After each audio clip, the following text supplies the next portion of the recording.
The great man Brian Mannix is on the couch. He needs no introduction. He's looking very young. He hasn't changed in 20 years. But let's have a look at his exciting life journey over the last couple of decades. I should be home in bed. I gotta be up early, but I'm not instead. I shouldn't sleep or take the stuff. When the night time comes, I just can't get enough. There's a lot more to this night. Don't let it finish here. Don't mean nothing, 'cause we've got this night together. We're not here now forever. Don't tell me now you can run me ahead. Well, we'll be in 50 years. I'll tell you something disturbing. Everybody wants to work. Oh, no, not me. Everybody wants to work. No, no, not me. Everybody wants to work. No, no, not me. Everybody wants to work. Not me. Everybody wants to work. Oh, no, not me. Everybody wants to work. No, no, not me. Not me. Brian Mannix, thank you very much for coming on the show. What a great honour. I'm a big fan. What a great honour to be on this particular program. Mate, you're such a humble and beautiful soul. And I told you in the break, big fan, you know. My most favourite days were the venue, the palace, and you guys were always there with the greats like Pseudo Echo and... Everybody was at the venue. I don't know how the joint didn't get shut down. I remember the church playing there, and I thought the top floor was going to fall in on the bottom floor. But yeah, they were great days and great time for Australian music. Amazing, and I was always wondering what you got up to behind the black curtains there. You know, you could snuck off behind the curtains sometimes. Remember? There's a lot of sexual harassment going on behind the curtains. And when I say that, I mean there's a lot of girls coming back and sexually harassing us. I saw that. So me too. But they had a lot of good bouncers there for you. Yeah, they did. No, they were just great days, and you know, it was a great time of Australian music, and it was probably, you know, I wouldn't want to be starting a band today because, you know, people used to pay for your music back then. These days, they just download it for nothing. And how exciting was it when the Palace opened up? That was a pretty cool place. Remember the big pink Palace and the entertainment centre there? Oh, yeah, that was pretty exciting. But, you know, from a band's point of view, there's the stage, there's the band room, and, you know, everything else is, you know, and I don't really take any difference between venues. If there's 4 people there, if there's 4,000, you still got to do the same job. And so I try not to be too influenced. I never really see the audience. I always look above them. Maybe just glance at them occasionally, but, you know, because you've got to do the same job every time. So, Brian, they don't make people like you anymore, do they? You're a well, they do, but they act. make them taller and bigger. Do they? Yeah. This model's out of date. It's in your mind. The 80s, my friend. I remember finishing school, and just before high school, I think you started in 80. That's when the first Smash hit came out, 1980. Yeah. Our first record came out in 82. 82. We started in 80 and did the hard slog around the pubs, and then eventually, reluctantly, somebody gave us a record deal just through weight of numbers of the crowds that we pulled.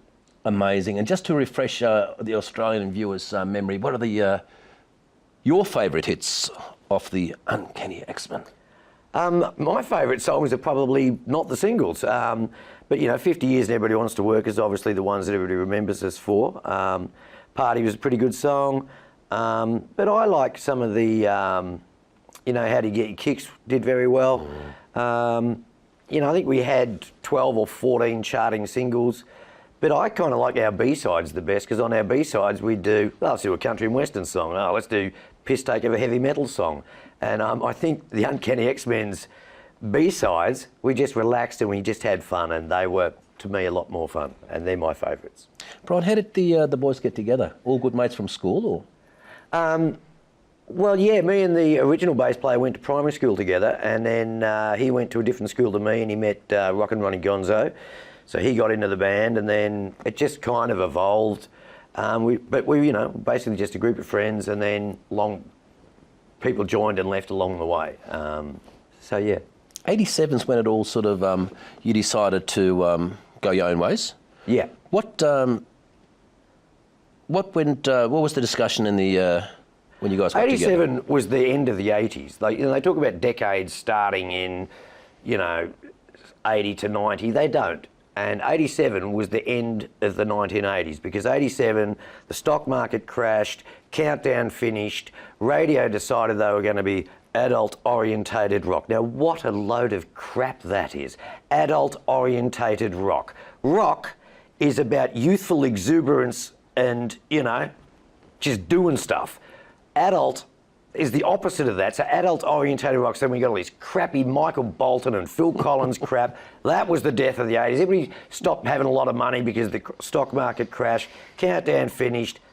We may as well have finished too. You're more famous and more popular than ever. I mean, it hasn't stopped because national TV's celebrity. No, what shows have you been on, please? Dancing with the Stars. Dancing with the Stars. You're a good dancer, by the way. Where'd you pick that I'm a up? terrible dancer. Terrific dancer. But I think I gave fairly good TV. Nice costume too. And, well, you know, whatever. But I had a wonderful dance partner in Melanie Hooper, and she's a lifelong friend. And that was probably one of the greatest adventures I've ever had, was, you know, learning the foxtrot and the rumba and stuff with Melanie Hooper. And it's a weird job, because here you are on national television fondling some strange girl, and here's your wife and kids going, good on you, well done.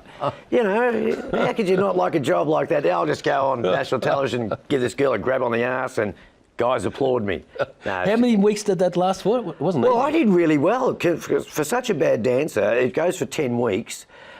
Week 8, I got kicked out, so I had week 9 off, and then came back for the grand final, where I got to do the cha-cha with 3 sexy blondes. And it was fantastic. And I think they roped you onto Apprentice as well, didn't they? A Celebrity Apprentice? Yep, Apprentice. Apprentice was, well, that's a whole different kettle of fish. Apprentice is a...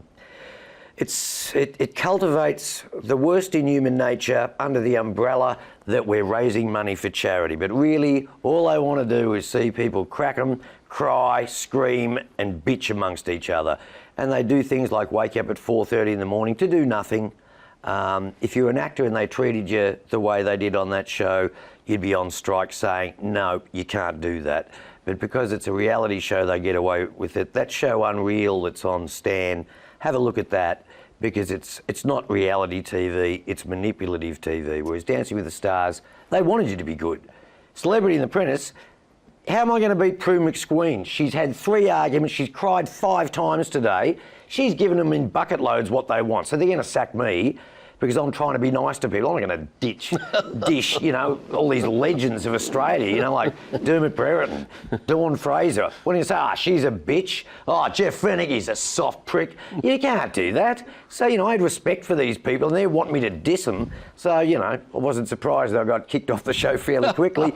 And I was quite happy to get kicked off the show pretty quickly, because I thought the morals of the show were just wrong. And it was just, and I watch those rubbishy shows, and I'm addicted to them like everybody else. But Married at First Sight, and you know, there's a whole heap of crap, you know, on the cooking shows. I don't know what's happened here. It's never happened before. I'll tell you what's happened. While you're off doing your stupid interview going, oh yeah, well, we're cooking the bonbon or whatever we're cooking, they're freaking around with your shit so that it doesn't work out properly, so they can see you crack the shits. It's so far from reality, it's just bullshit. I totally agree. That's what I love could about be you. wrong, though. No, you're No, I'm completely not. right.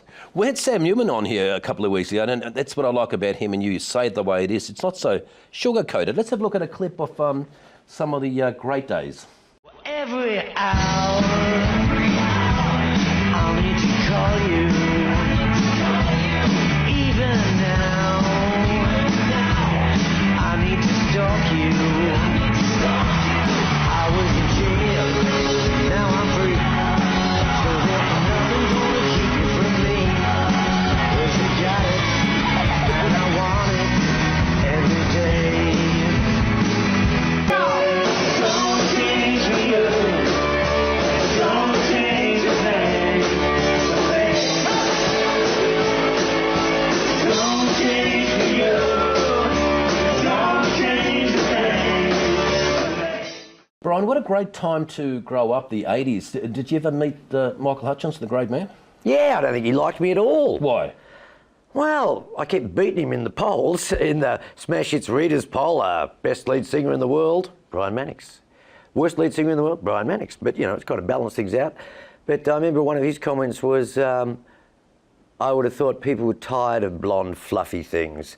Look, I really admired his work. I remember going to see Kylie do her first show at the Cadillac Bar, I think it was. And he was walking around in this psychedelic suit that only Daryl Summers and him would wear. And he was kind of getting annoyed. I was talking to Molly, and he was kind of getting annoyed that people were looking at him. I'm thinking, well, don't wear a psychedelic suit if you don't want a thing. But, you know, I think he hated my guts. But, you know, I admired his work. Brian, everyone loves you. What are the plans for the great man over the next 5 years? What are you planning on doing for excitement? Well, you know, I love playing with Absolutely 80s, and but coming up, I'm doing the X-Men in a couple of weeks with Kids in the Kitchen. It's the original lineup of X-Men and the original lineup of Kids in the Kitchen, so we're doing a couple of shows together with that, which will be fantastic. Where are they? The Doncaster Shopping Inn and the Chelsea Heights RSL. And so it's all the original lineups of both bands, which doesn't happen very often. Not just like two songs like at the Palais. No. We're doing on about I'll be there. About an hour each, and then we'll all get together and have about 15 people on stage for a big jam at the end. So it'll be great. Terrific! All right, we'll put something up on the thing. And one last thing, what's something Aussies don't know about Brian Mannix? No, I'm an open book. They know everything. and speaking of open book, get my book on Amazon or Kobo. Just get it now and see everything there.